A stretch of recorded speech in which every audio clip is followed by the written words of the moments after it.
and this is The Sound of Georgia.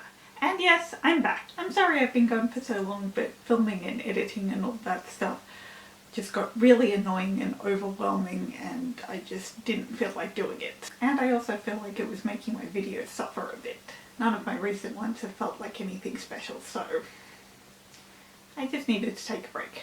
And hopefully next week should be a Julie Andrews history video, so look forward to that. Speaking of Julie, I talk a lot about her and Sound of Music here because it's my favourite thing in the world.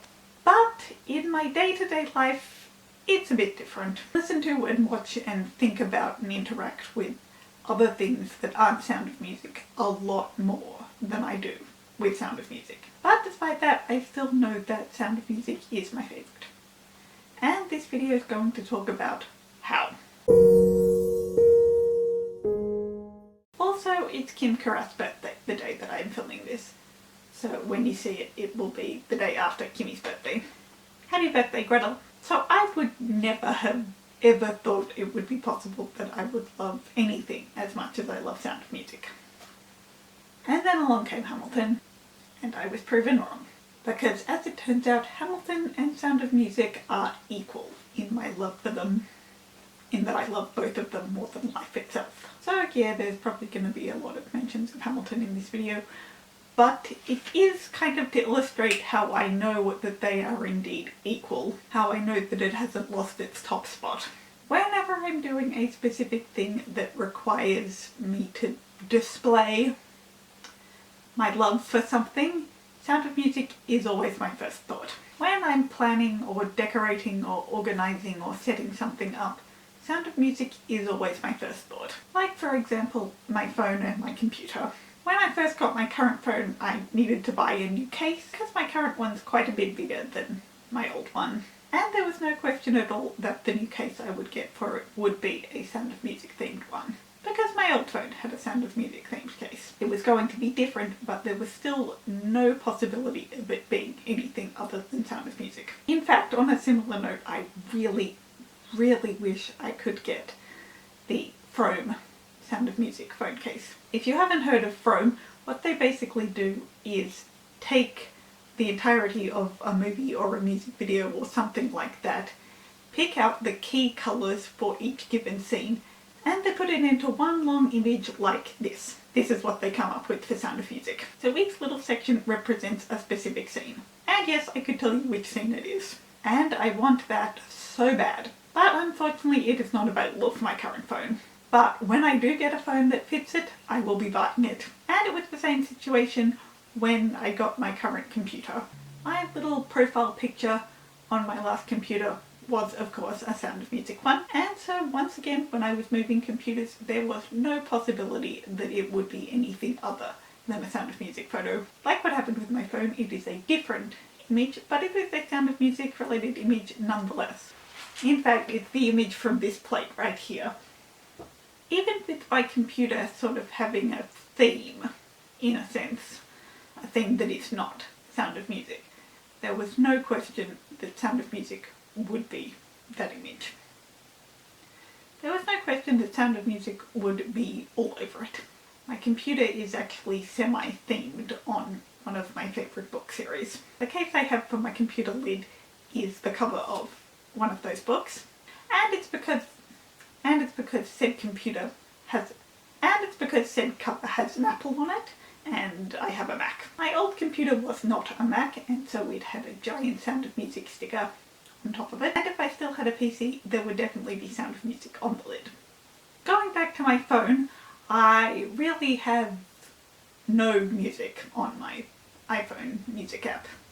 I have 3 albums: Hamilton, Moana, and Sound of Music. Moana is on there solely because it's my exercise playlist, and even though it's destined to be the album that I listen to the least out of those 3, there was no question that the Sound of Music soundtrack had to be on there.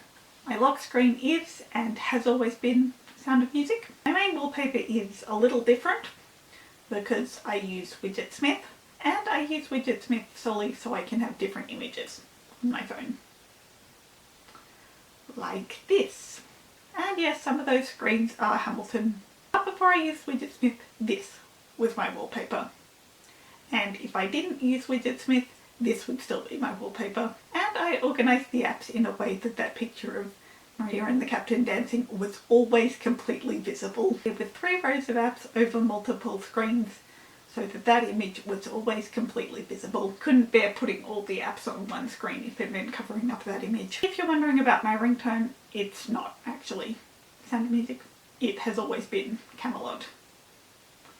It's always been that middle bit of what do the simple folk do. And moving away from tech, there is of course my tattoo. Yes, if you didn't know, I have a Sound of Music tattoo. I showed it to Nicholas Hammond when I met him back in 2016, and because of that, there's a good chance Julie herself knows about it. Yeah.